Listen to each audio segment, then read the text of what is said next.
All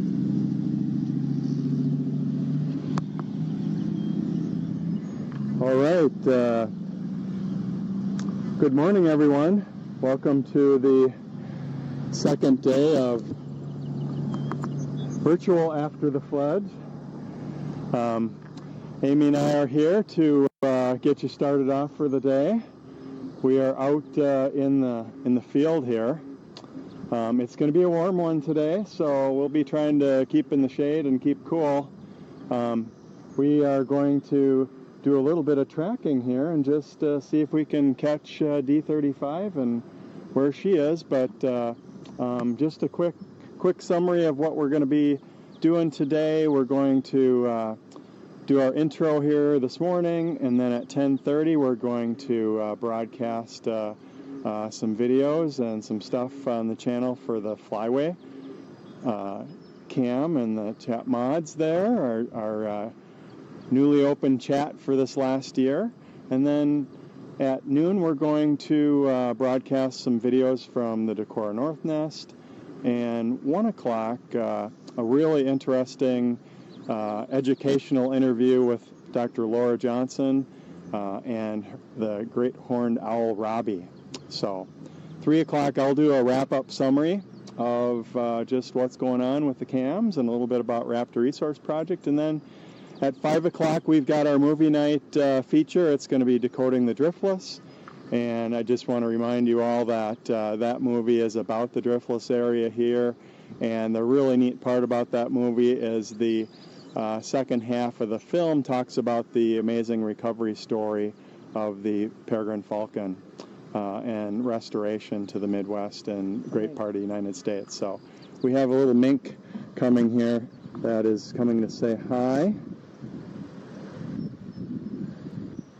And he looks like a resident of the overflow retention pond, and he doesn't sound like he or she is very frightened by humans.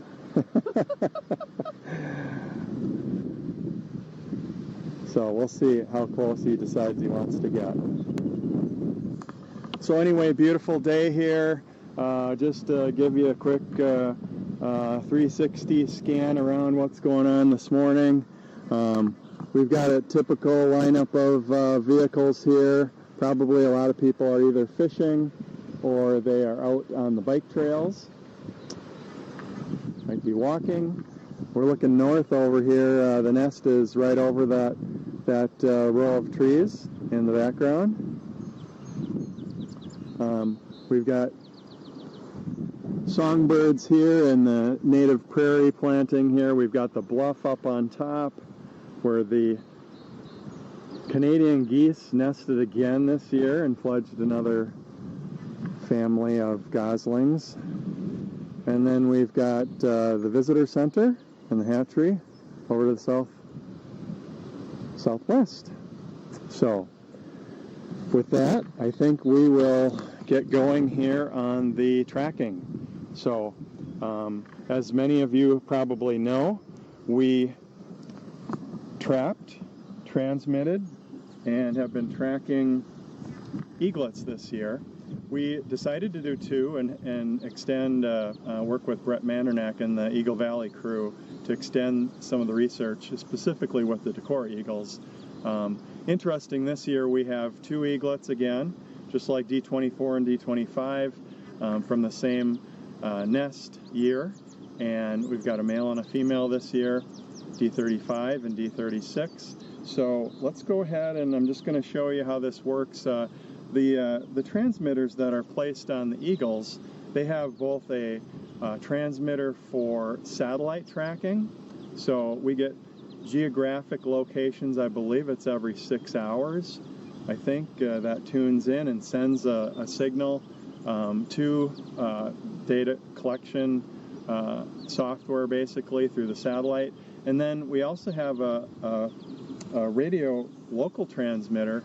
If you see a close-up of the eagles, you see that there's one small antenna really close to the body line and then one that's sticking a little bit more out at an angle. Satellite one is at an angle and the radio transmitter is a little bit closer to the body. So we are going to try tuning into that local signal and see if we can get an idea of where D35 is. I have her channel tuned in here, and the way this works is this Yagi radio antenna will pick up the radio signal, the frequency that she's on, and when the signal is the strongest, that's the direction that she is. So we can triangulate, and this antenna can go up to about 5 miles. So in a good flat line distance area, we can go about 5 miles. If there's hills and other things in the way, we might not get that kind of reception. So I'm going to turn it on here and just see. We know they're not migrating very far yet, so we're probably going to be successful here. We'll see. A lot of times it's not like this, right, Amy? Right. We spent a lot of miles looking for eaglets. You might be able to hear that beeping noise. That is the radio transmitter on her back sending a signal. So we're just going to orient this and see if we can figure out which direction it's the strongest.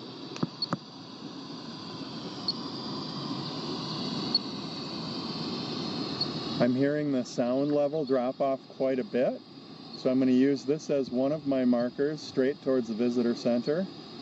Go back. It's getting stronger here.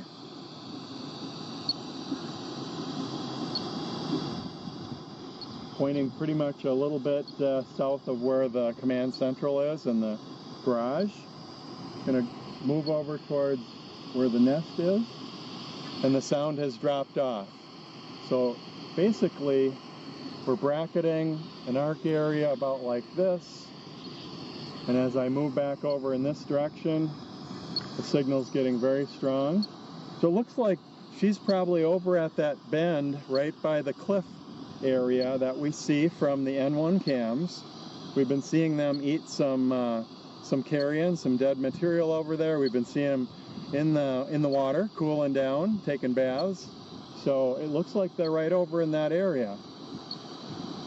So the neat thing about this is if we didn't know exactly where she was, and this was after some time here after she's dispersed, we could move over to the side and do a triangulation, and then we could hone in on where she is. And probably we're hoping to get visuals when we do this. These radio transmitters can last anywhere from 4 to 7, 8 years if you're lucky. So we're hopefully going to be able to track these eagles for years to come here and get some good visual confirmation of what's going on with them and where they're going. Right now, D27 is way up in northern Ontario, and we haven't gotten a visual on her for a while, but we can see the satellite transmitter is tracking and sending data as Amy has posted the maps from Eagle Valley and Brett and Ryan and Bob and the crew there. So anyway, that's our tracking demo for this morning, and we will say goodbye for now and go to our landing page, and we'll be broadcasting some videos for the Mississippi Flyway Cam at 10:30. See you in a bit.